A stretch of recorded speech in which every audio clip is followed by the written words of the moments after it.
ऐ sugar मिठा खान नाल हुंदी है, मिठा बोलन नाल नहीं हुंदी।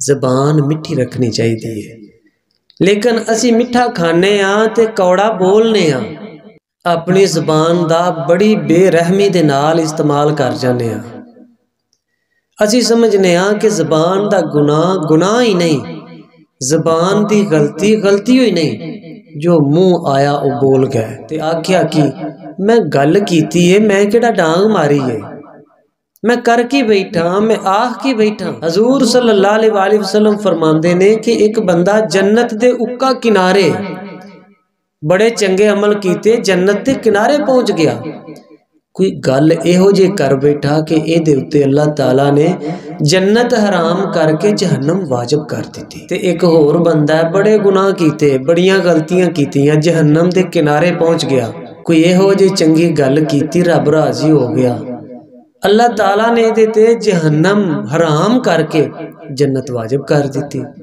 अल्लाह नू कौन पूछे?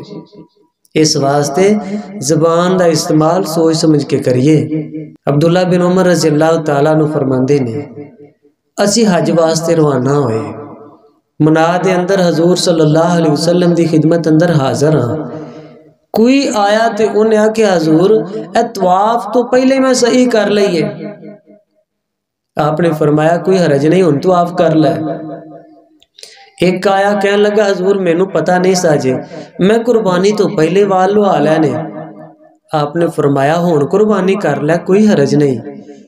कोई आया तो कह लगा मैं ए जमरात नू कंकरियां मारियां कोई नहीं, तो कुर्बानी पहला कर लईए।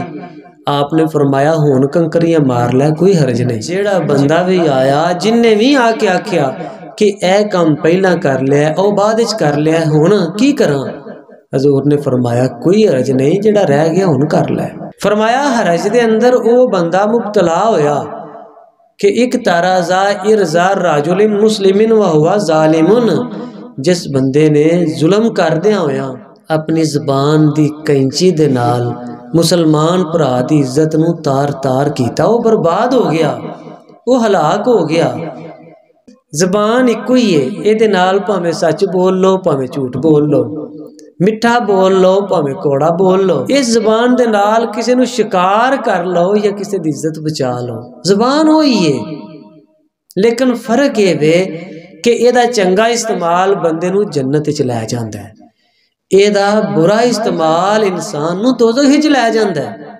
सानू हुक्म है कि इस जबान ते कंट्रोल रखो, ये बेकाबू हो गई तो तबाहियां ला देगी।